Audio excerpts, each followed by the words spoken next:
You are now listening to Fight Life Unfiltered.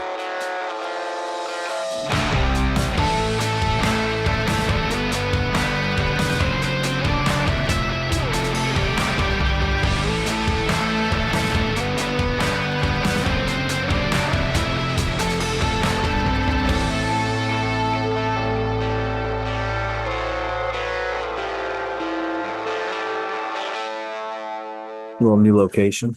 Yeah. Yeah, we're moving the mats. So the have you seen the Monroeville? Just video and photo.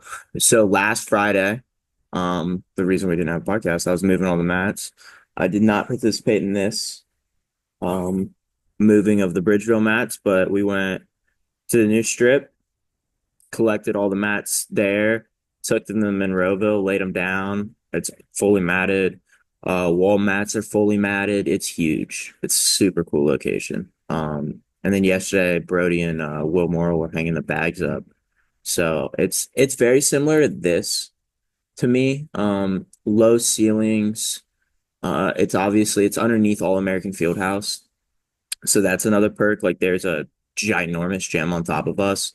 Um, but it's really sick. It's really cool. I was never at the old location. The old location was like, now it's in the past. It sucked. But it was definitely like the worst, like space wise and just aesthetically. But this one is like probably like we went from fourth to first. I think it's up there. Zealy's nice. They're all nice. They all have their own perks, but this one's like I feel like with the amenities, once you get a sauna and everything, it's really That's what Mike was saying. We were sitting in the sauna on Monday night, and he was like, "Dude, Zealy's now like the third world compared to all these other gyms. Once we get the new location for the strip, he's like, yeah. Zealy. Now, Zealy's obviously a lot bigger than the room we're in right now, but Yeah. I feel like we're outgrowing that. I don't know if he would agree or disagree, but I feel like there's days it's impossible, man. We've got 40, 50, 60 people training on the mats, and it's just like, it's wild. Yeah. Good problem to have. Yeah. Right. It's like that at all. I think the new Monroeville is really nice because it's kind of split. So we're sectioning it off the same way we do Zealy, where it's like we have the striking and the Muay Thai on the same mat, or the striking and the jiu-jitsu on the same mat. Um, there's a like divider and there's also poles that kind of run through the middle. So it's kind of naturally sectioned off. So like when I have my 5 to 6 and the 7 to 13s are on the other side, it's like this little black strip kind of divides it. Yeah. And it's easy. We at least for the kids classes have more room than we need. Um, but I think Monroeville is going to grow exponentially, especially being like right under All American Fieldhouse. I've been lifting there with a Stout shirt on, and people are like, "Did you guys move?" Like it's gonna be a big deal out there. Mm-hmm. Yeah. That's really cool. I think I'd be curious, maybe this is off topic, but I think it's kind of tied to it. How do we get more of the crossover? Like watching this last set of fights, um, I don't, and also being at the belt promotions, you see a lot of people that you don't see, right? Like I trained primarily in Zealand. Hmm. Um, I haven't seen Luke, but I know you said Luke Martin used to train up in Zealy. Hmm. Ramirez was up there a lot before he went back down to New Orleans for a little bit. But how do we get more people crossing over? Like, I'd love to see you come up to Zealy. Like, I know Yeah. it's not as easy as it is to say because people have to travel and schedules are what they are with, especially with the fight Yeah. team. Well, I think it's more sorry to interrupt. I think it's more the schedules of the coaches. So like Monday, I would love to be in Zealand on Monday. That would be ideal. Yeah. But I'm coaching in Monroeville on Mondays. And like especially for the kids, I think it's really important that they have like a primary instructor, um, which is me in Monroeville. But I do think you're gonna be seeing Will Moore a little bit more. You're gonna be seeing obviously Mike's the only one I think that goes to all four locations. I don't believe he goes to Bridgeville right now, but Will's going to start branching out. He's primarily at the strip. He's going to start moving around a little bit. And I think with that comes like the people that follow him, right? You know how Mike's got his posse, Yeah. right? That like they're always going to be at Mike's class, whether it's in Zealy, the strip, or Monroeville, right? Like Erica, Claire, all of them, Yeah. right? I think you're going to see that the same kind of trickle down with like Will Morrill.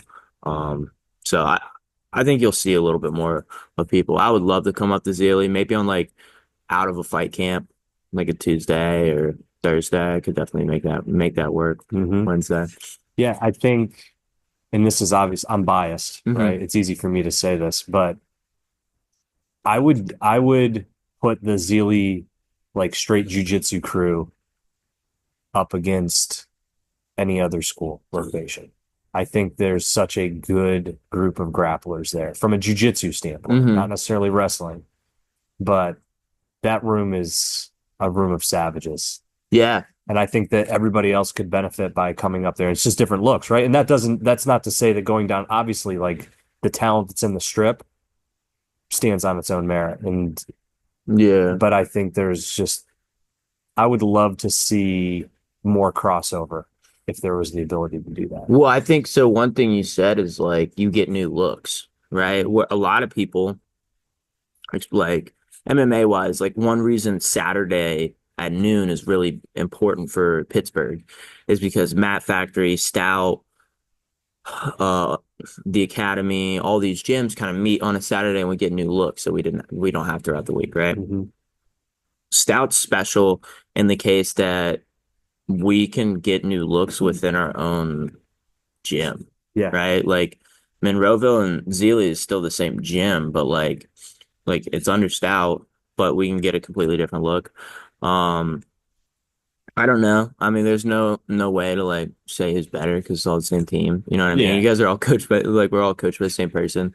Um, but I do think like Monroeville, for example, you saw a huge wave of white to blue belts at belt promotions. Yeah. I think it had like, if I were to guess the most, it was nearing like 10. Like almost everybody. I remember they got promoted. I was right next to Brian Mitchell. He's like, dude, like everybody's from Monroeville, from white to blue. And it's just kind of like works that way sometimes. Hmm. I feel like with the four locations. Um, Yeah, and there's we waves. had a big blue wave for Yeah. like a couple of promotions where it was like every all the white belts at Zealy were getting promoted to blue belt. Yeah. I think, it just comes in waves. I bet Bridgeville's next. With and it's probably because it's the newest location, Hmm. right? Like obviously there's white belts, and then once you get to Bridgeville will be open in like 2.5 years, I think, or maybe 2 years in the summer. Bridgeville opened when I was here, when I was on the team. So maybe 3 years, I don't know. Yeah. Yeah, so I would imagine there's going to be a big wave of blue belts from Bridgeville here soon. Yeah. Yeah. Speaking of belts, congrats. Thanks, man. It's exciting. Yeah, it is. This is super cool. Honored to be a purple belt. I think Mike, I feel like I get held to a little bit higher standard sometimes. Obviously like MMA, I don't want to I want to be a legit jiu-jitsu purple belt, right? I don't want to be like, all right, he's an MMA fighter that's undefeated. Let's give him a purple belt. Um, and I think I proved that obviously at Worlds, right? And then just in the room, man, I do jiu-jitsu every single day. Yeah. Like I roll, I grapple every single day. Um, in some capacity, and it's just kind of a testament of consistency. How are you going to continue and will you continue to place jujitsu goals on yourself as you continue to have goals and a progression in MMA, right? Like obviously you're taking a step up in competition. You have goals that are your primary goal for fighting, and that's going to take precedent over grappling. Hmm. But now that you've gotten this belt, does that still keep a place in your head where it's like, hey, I want to compete at Worlds or I want to compete 3 times this year? in jiu-jitsu, obviously you can't prioritize that. But like, how do you balance that? Or does it not even come into play? So immediately when I got my purple belt, I wasn't like, this is sick. I was like, I can't wait to do a major at purple belt. Um, I just like, I don't know, I like to compete. Somebody I look at in the UFC is Sean Brady, who he's competing actively and grappling while he's a MMA fighter, but MMA is a priority. And I would argue it has benefited his career way more than it has not, if that makes sense. Hmm. Um, How do you think it benefits? Like I you're agree, but active. like I'd be curious your You're active. You have to stay healthy, 365 days a year, right? You can't explode up, eat like shit. You have to stay healthy. You have to stay regimented, disciplined, consistent. And Sean's like one of those guys that every time you hear about him, he's in the gym, no matter who. Like I've gone to I've gone to Marquez 3 times. I've been in the Marquez gym 3 times. Sean Brady's been there every single time. And that's like a testament to his consistency, how much he cares about fighting, um, and just like overall when you're competing all the time. Like you have to be in the gym all the time because you have competition coming up. With Worlds, the way it worked out this year, it was like I wanted to fight in December, and then it seemed like it wasn't going to work out or it wasn't in my best interest. So I was like, screw it, we'll go to Worlds. And I think something very similar will happen this year where I plan to kind of like take like I'm fighting in March, right? And we'll talk about that, but I plan to fight like May, early summer, and then kind of take summer as a skill developing period. And with that skill developing period, doesn't mean I can't compete. It means I can compete in jiu-jitsu, right? I just don't want to fight. And I think competing in jiu-jitsu, you hear a lot of people like, man, I got way better when I started to compete. Well, yeah, right. So if I compete in jiu-jitsu, my grappling is going to get exponentially better. Um, I want to go to like maybe Pans this year. And we'll see on the timeline on Worlds, whichever works out best. Mhm. Maybe Nashville, maybe do an ADCC, like just whatever works out with my schedule. What about super fights? Like obviously I you're would, talking a yeah, lot about tournaments, yeah, but is there also a benefit to being on like Sprawl in the Berg or some other sort of super fight that mimics a little bit of the look and feel of an MMA fight, right? Where you're the main focal point, where you're walking in, everybody's eyes are on you because I think there's a little bit of the look and the feel, right? Like there's a difference between going out on what you got, 6, 7 different matches all going on a mat, as opposed to the music plays, you yeah. come out and everybody's eyes are on you. Yeah. I mean, that's one thing I wanted to do last year was a super fight. I did it. I did two my amateur 2023. I grappled for stout fights against a purple belt, and I grappled Gavin Teasdale at Sprawl in the Bird with two, I believe. And honestly, like I love it. I would do those all the time. I would do Cody Hires. I think that might line up with me. Yeah, I think he has one in Michigan. We've talked about that. Like me and him and Mike, maybe going up and doing one of those. I love the super matches. I think they're really cool. If it lines up, I would mostly want to represent Stout and do Stout fights. That's the most Hmm. important to me. Um, and I can kind of like, the modified rule type of thing. Like Sean Brady competes, he doesn't do ankle twisting ankle locks just because it's like, hey man, MMA is Yeah. my thing. And that's where I was going. Like in Yeah, some of those things, you can kind of modify the rule set. it'd probably be best. But like if I'm a black belt and I'm going up against me, I'd be like, fuck that, right? Or whatever. I'd want to compete against like, you know, and being a purple belt, I do feel confident where like I can compete against purple belts, right? When I was a blue belt, I felt like I don't know, like, I didn't want to compete against blue belts, especially in like a super match. I don't know why. Um, I just felt like I wrestled my whole life. I had an advantage. Um, but at purple belt, these dudes are like they've dedicated at least most. I think purple belt's probably like what 4 to 8 years typically, Yeah. right? So these guys are like high level grapplers.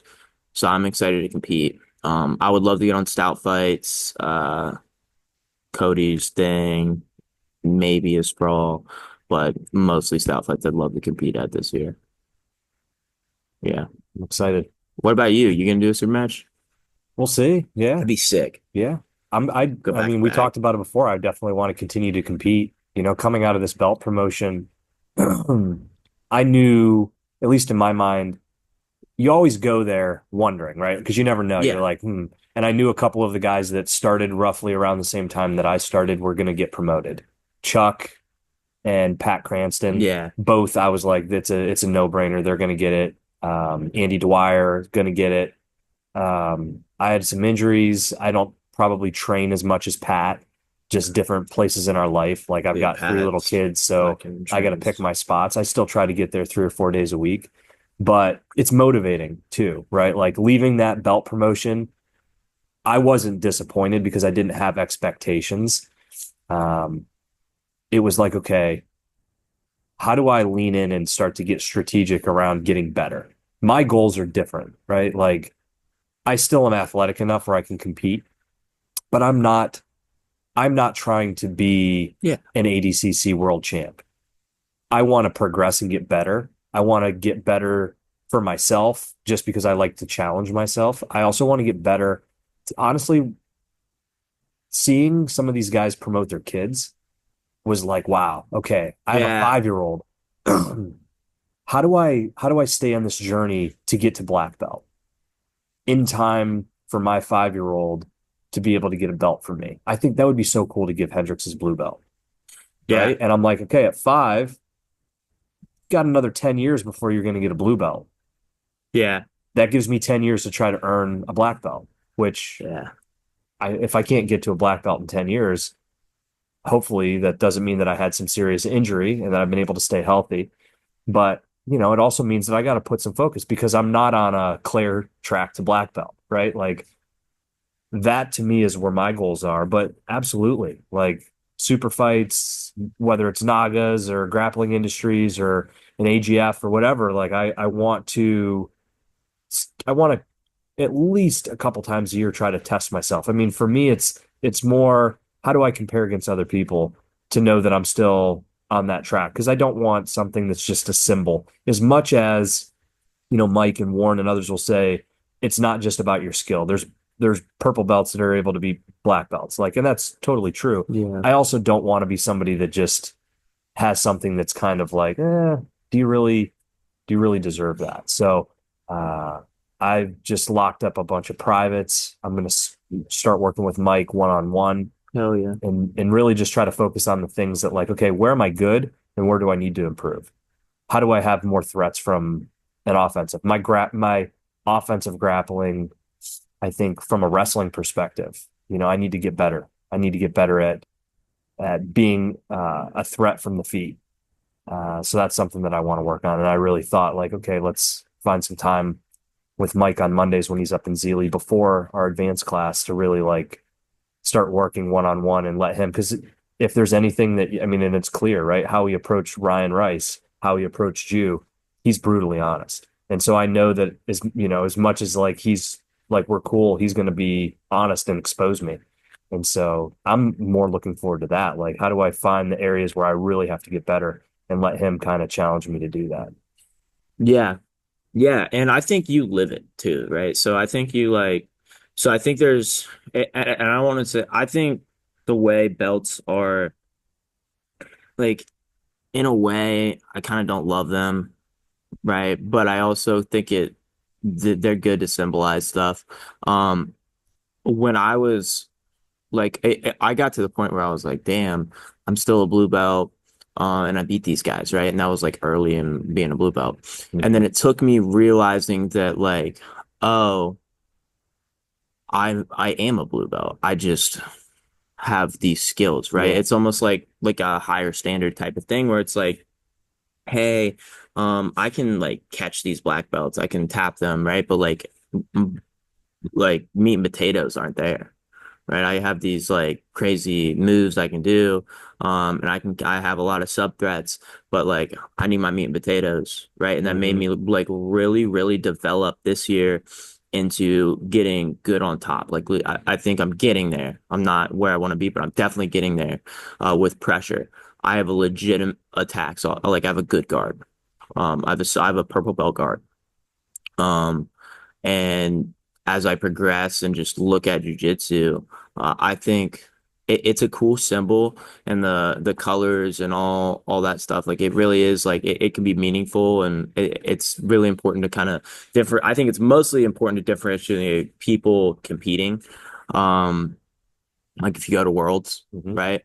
But I also think that like some people like it's good to be held back, right? I've only done jujitsu for like I used to go to open mats, but like legitimately done jujitsu and learned jujitsu for 2.5 years. Um, so getting my purple belt in that amount of time is impressive. Well, it speaks to the importance of wrestling, though, right? Yes. Like 100%. I Yeah, for mean, sure. I've been doing jujitsu twice as long as you, Hmm. right? Like I think I started in the end of 2020, like August or September of 2020. So it'll be 5 years here. No, yeah, 5 years at the end of this year. Yeah. But I didn't have any wrestling background, Yeah. right? So how much of that time was me both learning jujitsu, but also learning just how to get comfortable? Yeah, like even touching a human. Yeah, because like Yeah. you know what I mean, being Yeah. wrestling around and all those exchanges. Yeah, and I that and like I also like I'm 24 years old and can train like Monday I do comp team, and then at night I teach the kids. Yeah, And then Tuesday I now work with Warren in the morning. And then I do all the classes at night. I train over 20, I train between 20 and 25 hours in a week. Right. So that's between striking, mostly grappling. I would say 15 of those hours are grappling.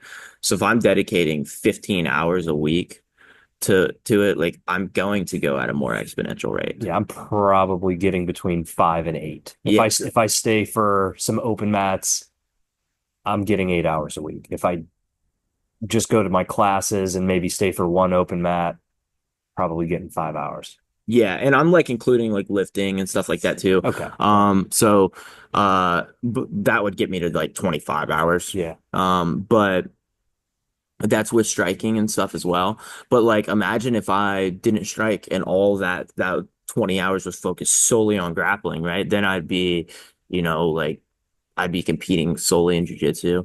Mhm. Which isn't I think down the line, maybe when I'm like done, I'm a little bit older.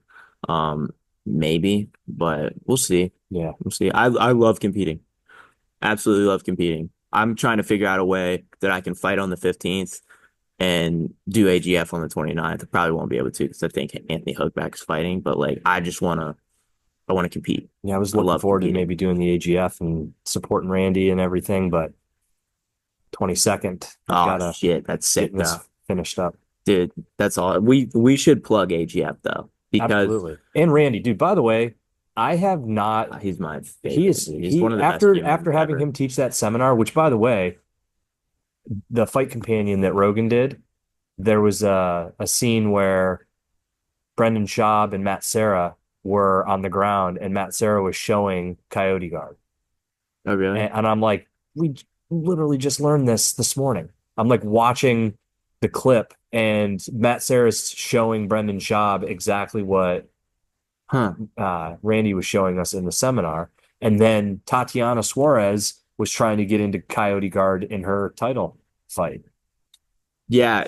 So they're the main instructors here, right? Yeah. Um, I didn't know Isaac was his son. oh yeah, yeah.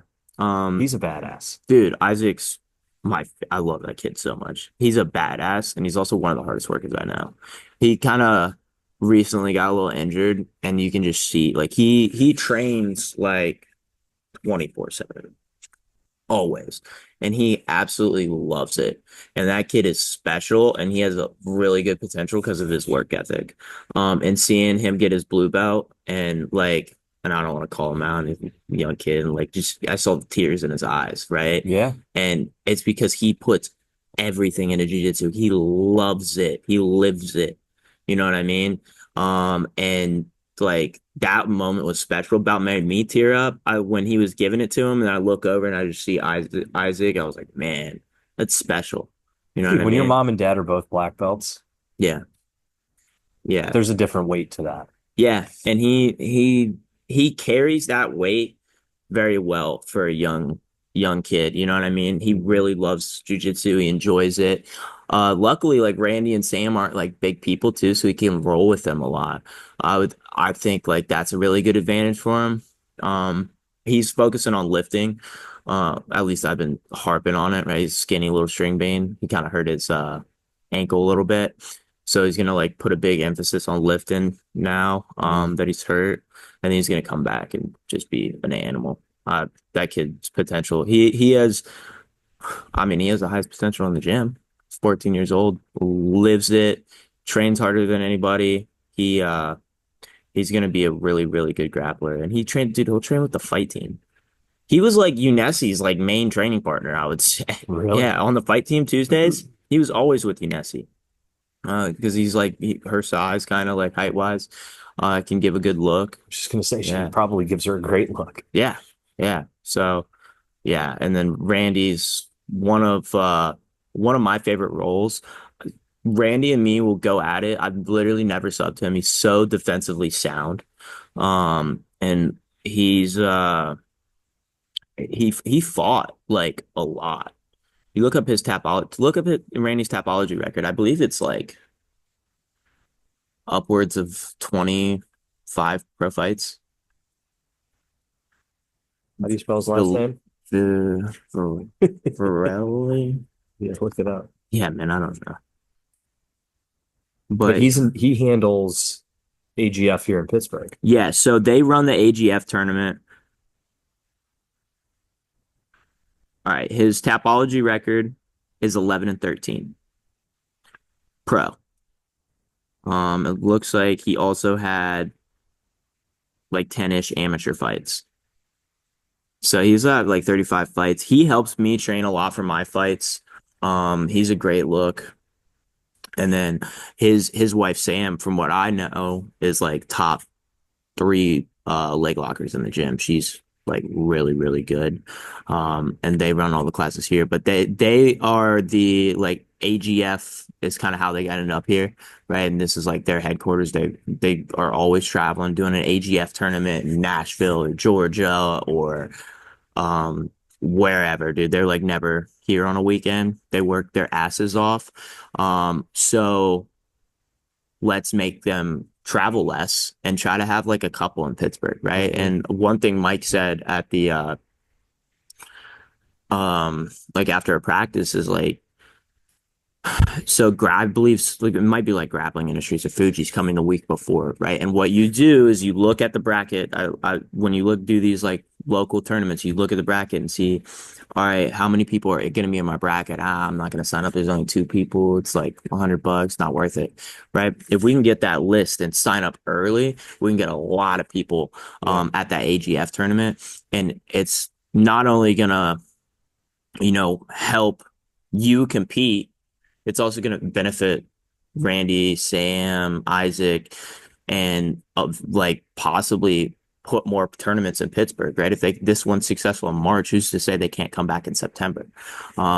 So I like really think that's important for the Stout family, the four gyms we have in this area, and the Academy and Matt Factory and all Hmm. them to really push this AGF tournament March 29th and get as many people at it as possible so we can get to compete more in Pittsburgh, and get those like actual looks of competition and simulate the competition here before we go and compete at these IBJJF world tournaments or these Hmm. ADCC tournaments, right? We should have our best competitors competing at these tournaments, and it's the best look you can get for a IBJJF or an Yeah. ADCC tournament. So I don't know. Fortunately, I think Anthony Hogback's going to be, well, fortunately, but unfortunately, I think he's going to be fighting in Baltimore, That's what he was and I saying. believe I'm his, Hometown, like kind of yeah, like a Maryland yeah. So based that'll be fight for cool him. for him. That'll Yeah. be cool for him. I think he's making me walk out in a Ravens jersey. Which I told him that I'll pick like four players. If he can provide one of those players, I'll do it. But yeah. So I'll be there. I think I'm his third corner, Mike Will and me. So I'll be there. But if that falls out, hope it doesn't. I'll be at AGF. Very cool. Yeah. And the 15th, we talked a Yep. little bit on the last pod when we had TJ and Trey. Hmm. Hadn't been announced officially yet, but I saw yesterday the posts start popping up. Yep. I'm excited. Are you excited? I'm so excited. I think the beginning of your pro career, it's at the like developmental stage, and you kind of are like picky and choosy.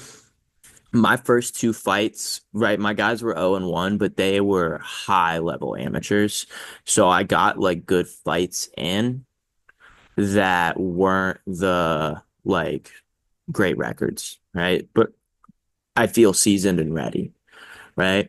My last fight, and those guys I believe brought the best performer out of me. My last fight was a veteran. And to be completely honest, and this is on me, like I wasn't I just like I felt lackluster, and I think it was because like it didn't like wake me up.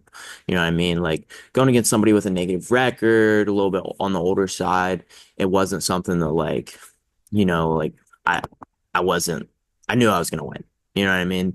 Unless I slipped on a banana peel, I was Mm-hmm. gonna win that fight. With this one, this dude scares the shit out of me, right? And you need that. It's a fight. 7 pro wins. 7 pro wins, 13 pro fights. His amateur record, he had 13 fights. This dude has nearly 30 fights. I have 8, right? So I'm very, very excited. He's a perfect test. Um, He's young, yeah, he's kind of in young. the prime of his career. He's what, 27, 28 years Yeah, old? yeah, he's young. He's hungry. He took the fight like that, right? So he's got to like he thinks he can beat me. He's from Nebraska. Yeah, yeah, Midwest boy. So, he's gonna be Strong. Well, he strong. looks like he's strong as Yeah, fuck. strong. I mean, there's a lot of Will's already done a film study. I'm about to go hit pads with him. I mean, we're taking this super serious, and a very, very high chance it's my last fight in Pittsburgh. So, I want to go out on a high note and explode into the national scene with a big win over a 13 fight, 7-5 guy that people know. When you look at him and his fights, because there's a lot of tape with a lot of fights like that, Yeah, right? When you see somebody, what do you see as the keys to, like, obviously not the specific game plan, but when you look at somebody like him, what do you feel like you have to do well? everything. Everything. Yeah, you have to be there. Like I have to show up. If I show up and have a lackluster performance, I will lose. Right? I need that. I need to have that. How do you ensure that you have that? I'm I'm a winner. I show up, I'm gonna have my best performance against the best people. That's who I am. That's who I've been. Every time I've had somebody that is like, oh, this is a challenge, I have my best performance. So I have What's no doubt I will. what are his strengths? He's a strong grappler. He wrestled in high school. He's physically strong. I think that's a big strength, and he's a very sound striker, right? He's a good overall. He has a lot of wins by submission. Um, Yeah, I saw he had one. I think he was losing the fight, and then he locked up a guillotine, and the dude like lifted him up, and then kind of he submitted him while he was being carried. Dude could yeah, have slammed him. yeah, But he's good, man. He's a legitimately good fighter, right? And there's no like I was looking for good fucking people. yeah, I got knowed by a lot of people. Um, Undefeated fighters, high level prospects. Um, and some of it could be like they didn't want to travel to Pittsburgh or whatever reasons, right? Um, I took a lot of no's for me to get a fight. Like I was getting no'd all the time. I was annoying Hunter. I was texting him every single day, just sending topology, sending topology. So I would send him like 10 a day, right? I wanted to fight and I wasn't sending like 0 and cans. 2 people. I was sending 3 and 0 people, 4 and 0, 5 and 0 people. I was in negotiations with like 5 and 0s, 4 and 0s. Like I wanted to fight a prospect. Um, or one of these, right? A guy that's a vet that's going to challenge me. I'm at the point in my career where I get to fight people that are good. And I don't want to fight people that suck. There's no like I didn't get in this sport to fight people that suck. Have you seen anything in him that makes you feel like he's going to break or that you can get No, him to break? no. Mentally he's strong as shit. But I will say that is my biggest strength, I think, Mhm. is my mental, right? I'm gonna be there for 15 minutes. I think he's gonna be there for 15 minutes as well. I think it's this fight straight up comes down to who fights smarter, who executes their game plan better, who is the best fighter that they can be on March 15th. Um, and I know the better the people I fight, the better I will show up. That's a fact. That is just a fact of Lucas. I've done it before. You can look back at it, right? I have a resume and like I guarantee I will be my best self. I'm excited to be there. Yeah, I'm super excited. It's gonna be in Murraysville, right? Last time I fought in Murraysville, I flying kneed somebody in the face. So might not flying knee him, but something cool's gonna happen. Absolutely. Right. I'm super excited. I also love that venue. Uh, I feel like there was a little bit the first time they did it and I was on the card with Hoot and Cowboy, it was the biggest card they ever had. Um, I think we talked about this with TJ last time. Yeah.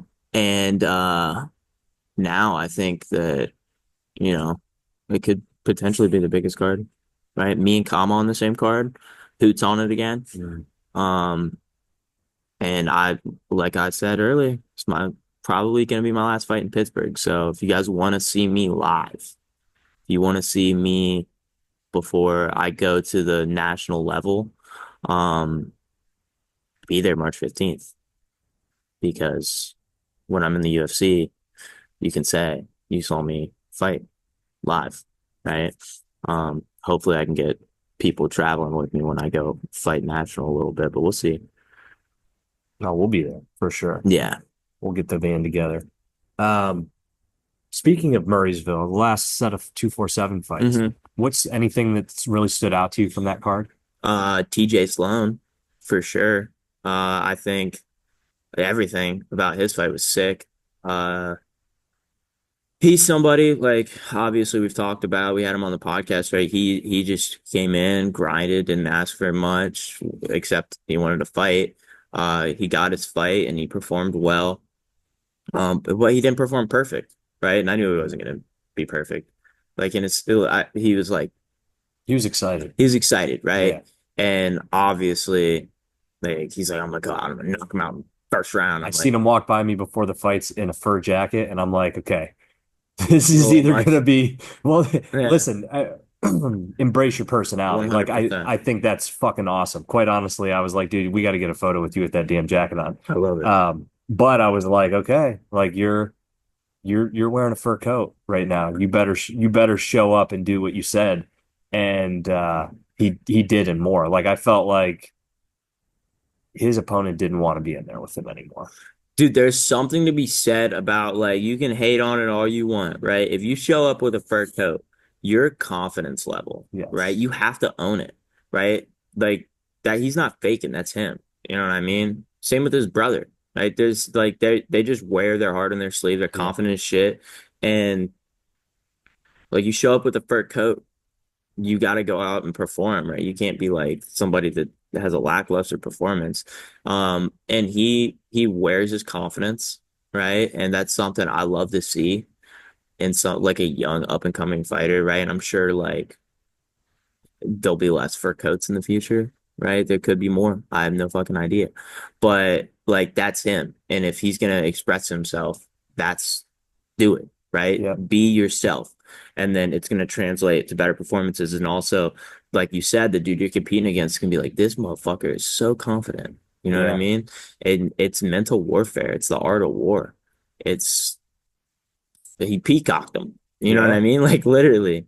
And that's It didn't come across like a debut performance. no, You know what I no. mean? That was what really stood out to me is like, wow, he seems like he's been here before.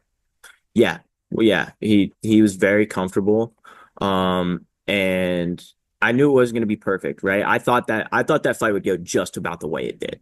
Um, and he immediately the first thing I want to get back in, right? And I believe he signed against the opponent we wanted March or in April.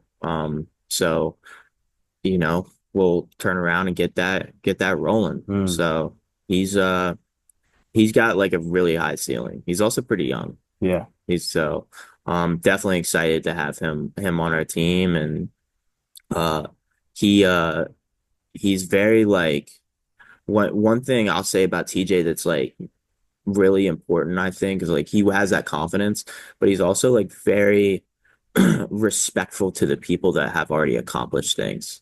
Like I watched him walk up to Isaac Greenlee, who's like a Pittsburgh legend. He's like, I've heard a lot about you. I respect you a lot. You know what I mean? Yep. And that's something that like that's gonna carry you a long way. See the same thing with Justin and with Chris Dempsey. And like there's a difference between being confident like TJ and being cocky. A cocky person would be like, yo, fuck that guy, that Justin Patton dude that's the best fighter in Pittsburgh and the main event of this. Like, fuck that guy. I want to be better than him, right? Or being like, all right, I'm confident. I'm confident enough myself to understand that like I can be like that if I follow this path, right? And learn from him. You know Mhm. what I mean? I think TJ is somebody that like for me too, right? He's not like I'm not his rival. You know what I Yep. mean? But he's like, hey, No, he like he does do a asked good me job of questions. Yeah. balancing supreme confidence with a lot of humbleness and an approach that makes him seem like he's eager to learn and get better. Yeah, 100%. He like to a T reminds me, and Max is a little bit like this too, reminds me of how I started my amateur career. TJ a lot more. Like I was the fur coat guy. I didn't wear a fur coat, Yeah, that would have but been like great. that's who I was. Like I came out West Virginia flag to Tupac, not get like walking around talking hella shit. And it balances out once you get a little bit further in, you get like more accustomed, but Yeah. keep wearing your heart on your sleeve. Who else stood out to you on the Well, I card? mean, the Carly Joe fight, That's it. I What I mean, say? What I say? it talk about like predicting the future. Baddest motherfucker in Pittsburgh. Well, it's not predicting the future. I know Carly. Yeah. I know she's a dog. You We know what need I to get mean? her in here. Yeah. Yeah. Oh, we Both definitely of them. we definitely could. She's I don't know if you know this, the head women's coach at Waynesburg University, Yeah. right? So she's a little busy right now. Yeah. I think her season's wrapping up. She's very close with my girlfriend Selena. Um, Carly's the shit, dude. I love Carly Joe. She's obviously got a crazy story, but she doesn't like have a victim mentality about anything. She Yeah. fucking is a dog and she loves fighting. She loves getting better. And she honestly, like, she's somebody, if you want to look up to somebody in Pittsburgh, like she's the person. I went and looked after the fact. Like I saw the record of her opponent heading into that fight, and then she walked through her. I mean, look, it wasn't It was a just tough fight. it was a good It fight, was right? It close. was a good fight. It was. But I walked back after that and watched some of Lalani's fights. Dude, she's fucking good. And Carly Joe made that girl look way different because of the skill level. Like after seeing that fight, I was kind of like, oh, who have you like you were undefeated, but no. I watched like three or four other fights of hers. Carly is next level. I mean, everything you said stood 100%. Yeah. So I went after the fight, we go to Applebee's, right? Because it's the only thing that was next to it. And Carly comes over, and Carly obviously like me and Selena are eating Applebee's, just chilling. She's like one of the first people in the door, and she like literally made us go over and sit with them. Like she was like, no, right? It wasn't like a Carly parade. She was like, you guys need to come sit with us, right? She's like a very honorable, special person, right? And she's like just wants her people around her. And we were talking to her and she was like, I didn't know I was that good. And I was like, we did. Everybody did. We've been telling you for years. So it was really cool to see her break that, like that feeling. You know what I Yeah, mean? Because that happens, like when you realize how good you are. And it happened to Carly. And I think it happened at the perfect time because I think the next step, and I'm not 100% sure, is for her to go pro.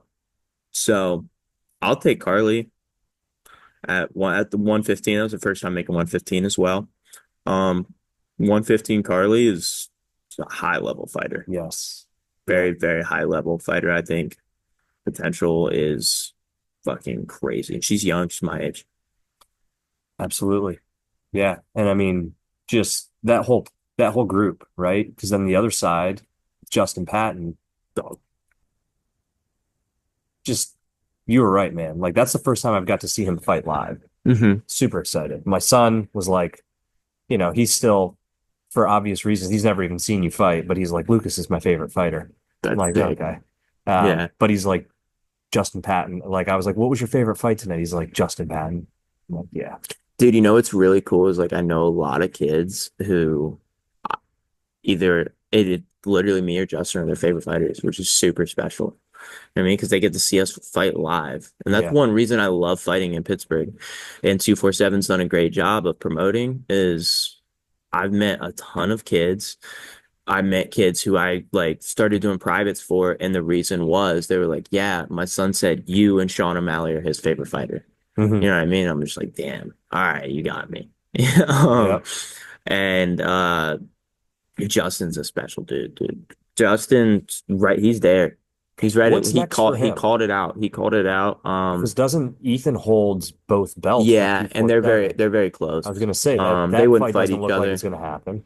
They wouldn't fight each other. It would have happened a long time ago. Um, and the regional belts they're cool.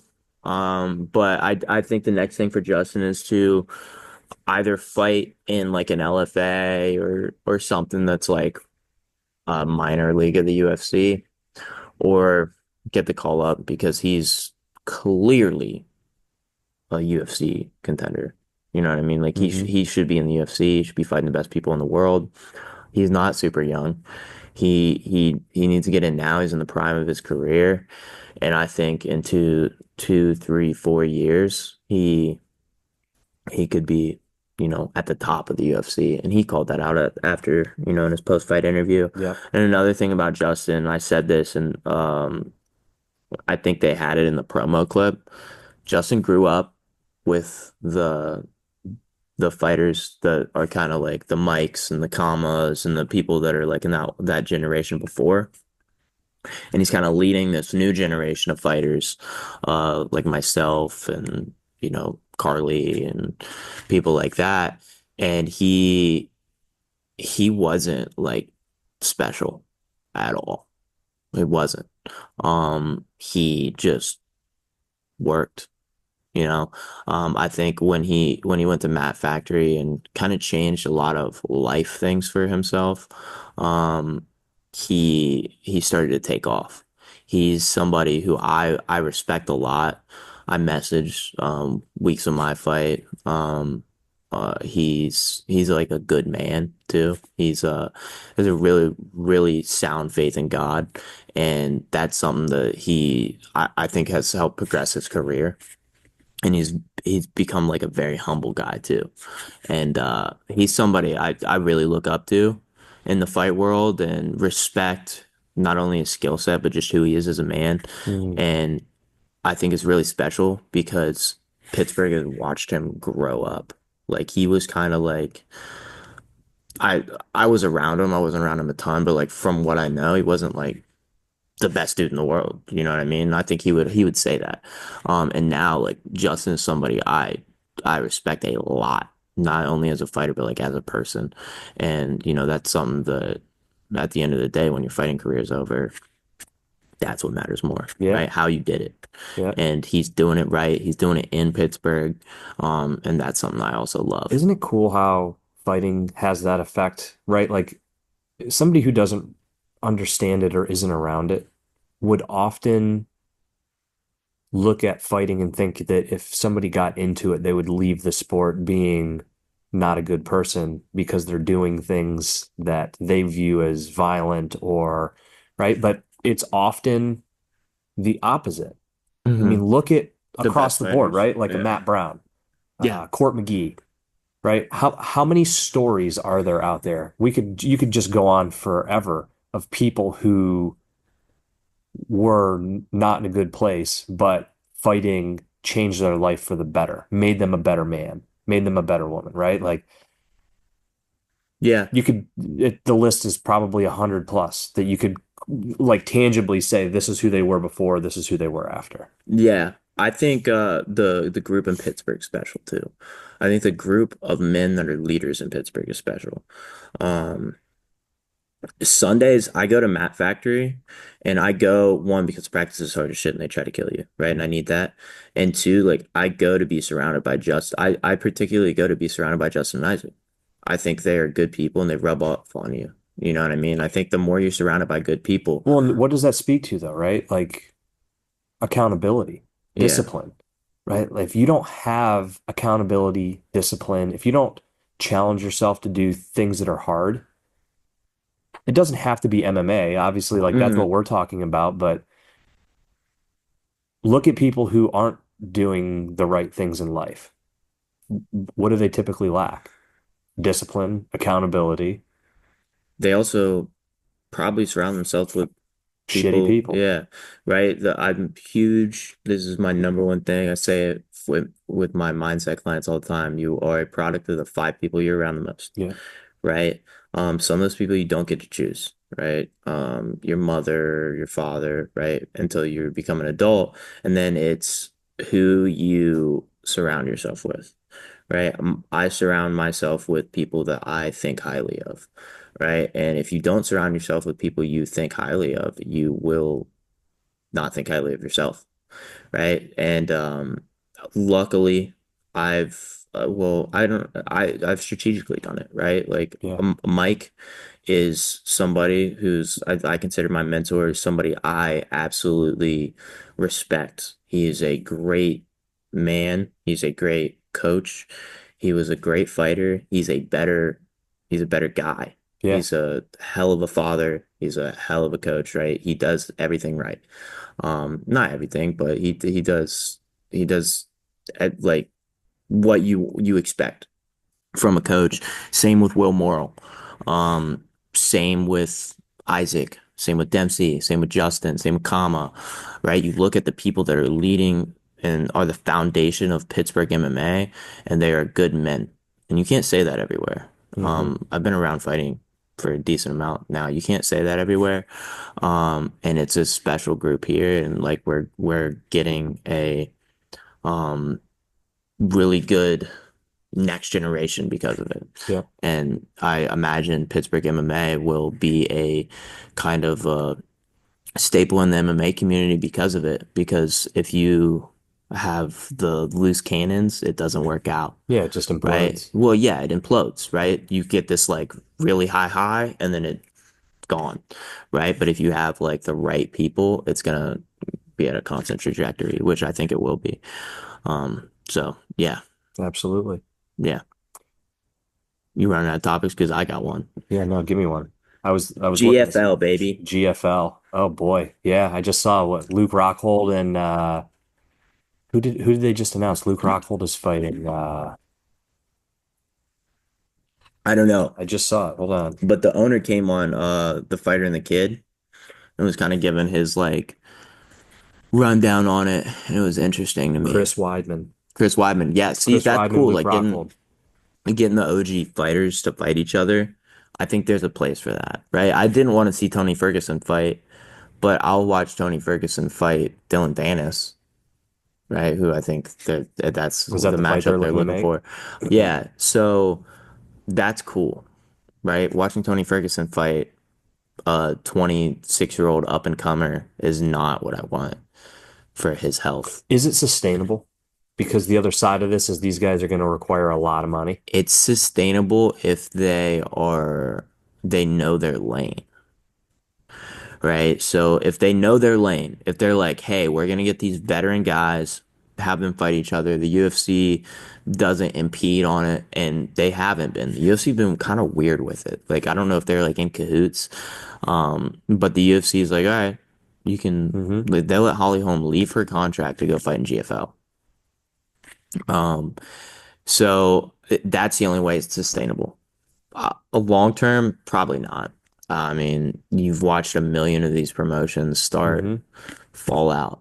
You've watched a million of the promotions get pretty high. Bellator was, I don't want to say a competitor, but there was a point where a year or two ago where people were like, man, I think some of these Bellator champs would beat these UFC champs. And now it's gone. Yeah. Right? PFL, same thing. Like I remember when the $1 million prize was a thing, and everybody was like, "Man, I would go fight in PFL instead of the UFC because you can make $1 million in a tournament." And PFL's, I don't know where they're going. Broke. Yeah. So, I think everybody's always gonna want to fight in the UFC. You know what the UFC is, but I think if they're smart and they get the veteran guys and they're like, all right, here's a place where you can finish out your career, where you're not fighting these up and comers. You know you're not the best fighter in the world. And that's okay. I think that's sustainable. Yeah. No, I still wouldn't mind watching some of these matchups because I just am a fan of Same. fighting.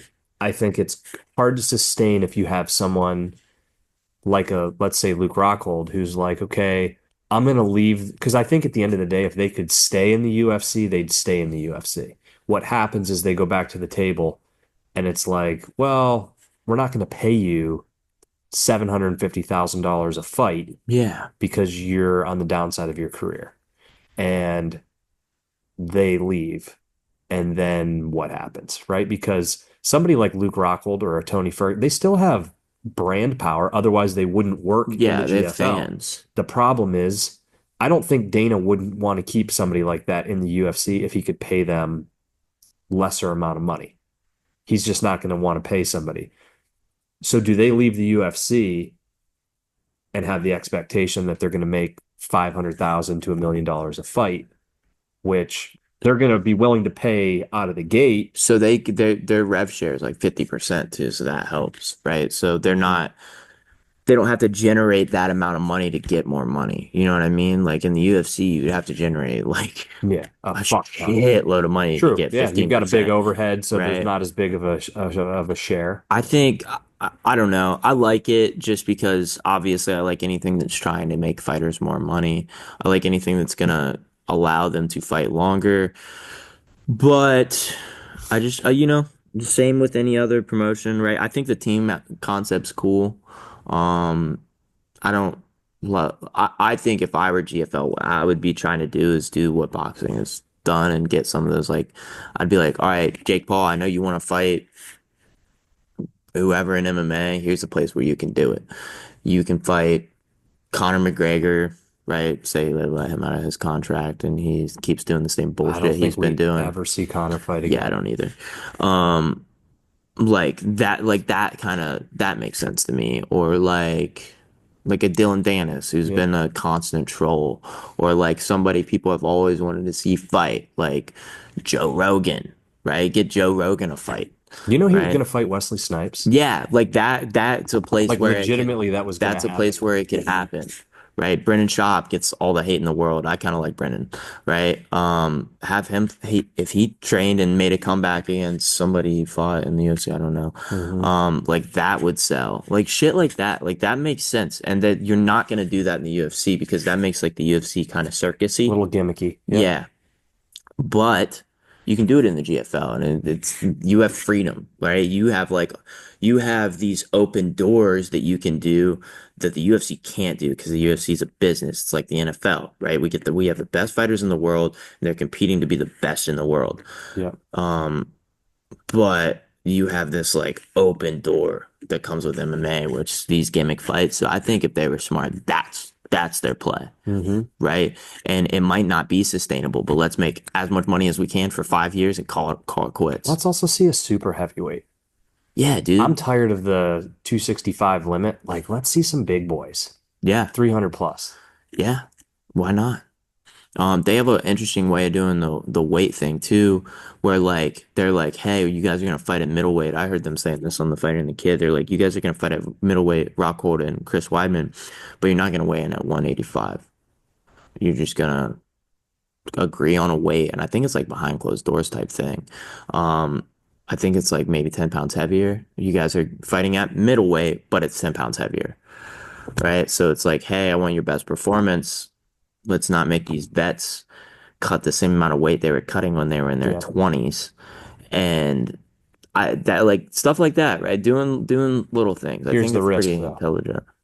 The risk is at you have one, two, maybe three of these fights that's like, okay, Yeah. that was fucking pathetic.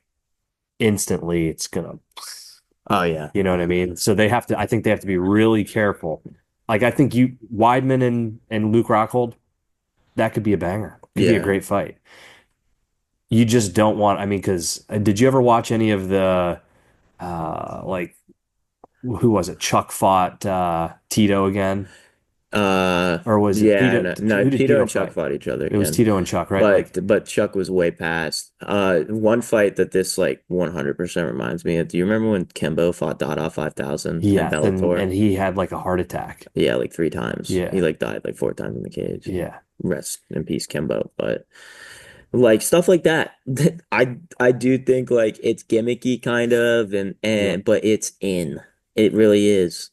Like I just think if you want to make money and that's what's the most important thing, you're like, all right, this like celebrity fight thing's like a thing right now. I think you have a place to do it. Yeah. Right. And I think getting the MMA veterans and then maybe getting some of these celebrity fights or MMA celebrities, right? I'm not talking about like I don't think like Matt Damon should be fighting somebody, right? But I think getting these like MMA celebrities like Joe Hmm. Rogan and stuff like that. I think it's kind of marketable if they were smart. Could be very cool. Yeah. Very cool. Um, there was one fight. So the 8th of March, there's a bunch of UFC cards, but Dan Hooker, Justin Gaethje. Holy shit. I've been watching Justin Gaethje's vlog series. It's very good. It's on YouTube. And I love Dan Hooker, dude. He's such a dog. I think that's gonna be like that has potential to be the most violent fight ever. I think Dan Hooker's going to win that fight. You do? I do. I feel like I Dan don't know, Hooker is man. on a re-rise, and I unfortunately feel like Justin Gaethje's been in one too many wars. Yeah. I think he's going to get touched, and I think he always has dynamite in his hands. But I think we've seen the best of Justin Gaethje. Yeah, I agree. I think we've seen the best of him, but I still think he's at that level. He's at I that think he has level. one or two more fights where Did you see he the last Dan Hooker fight? who did he fight It was after Jamal or Jalen Turner? Who did he fight after Jalen his Turner? last fight Because I was did watch it. an absolute bloodbath. Yeah, I did watch it, and it was I Dan Hooker's a dog, Gamrot, and he won. yes, yeah, he won a decision. And Gamrot beat KG before, didn't he? Yeah, Um, well, MMA math, he's automatically gonna win. yeah. Clearly, that's how that works. Uh, I don't know, man. I think it's a toss up. I think they could fight 10 times. You're gonna have a different outcome damn near every time.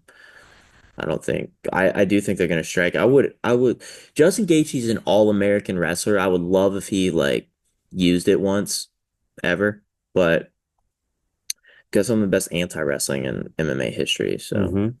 Justin Gaethje is a modern day Chuck Liddell. He is, yeah, with just some of the best leg kicks that you're gonna see. Yeah. Yeah, 100%. He's definitely like way better technically, right? But like modern day, it's a really good wrestler that just used wrestling for anti-wrestling. I think when I look at that matchup, obviously what I said as far as the just battles that Gaethje's been in, I feel like when you've been at the top, you were the champ. He was the champ, right? He did have the belt, He had the interim interim belt. belt, yeah. So I feel like when you get to that level, it's hard to continue to sustain it a little bit, right? Dan Hooker still seems hungry to me. there's a fierceness in him Yeah, I agree. that, not that I don't think Gaethje is a savage. I think he's going to be a savage anytime he steps in there. He's a competitor. But I also think to some of the Dustin Poirier Gaethje fight. I feel like Hooker's got that same length, similar type of boxing a little bit. I don't he's not as good as a boxer as Poirier is, but there's something about him that makes me think I mean, I think he'll have success either way. I think the one to point out like more would be Max. Max kind of picked Gaethje apart, he and I did. think it was because Yeah. of his length. Yeah, it's Um, true. Gaethje knocked out Poirier last time they fought, right? And then did a backflip, and Was that the last time that yeah, they and then fought? Herb Dean slide tackled on top of Poirier's body. I just saw a meme about it. And then Gaethje did a backflip and landed damn near on Poirier's face. It was like probably like a year and a half ago. It was a little while. But the time before that, Poirier pieced Yeah, him up. Gaethje did TKO in the second round, The time before that 2023, was probably like 2016, 2018 and Poirier won. Kind of fucked him up a little bit. TKO. Um, yeah, I mean, I don't know. That's definitely a banger though, and And that's then March 8th. March 8th, and the headline is Pereira and Sick, Goliath sick. It's the day before my birthday, and then a week before you fight. a week before I fight. It's a big weekend. I'm Yes, it is. excited. Yeah, man.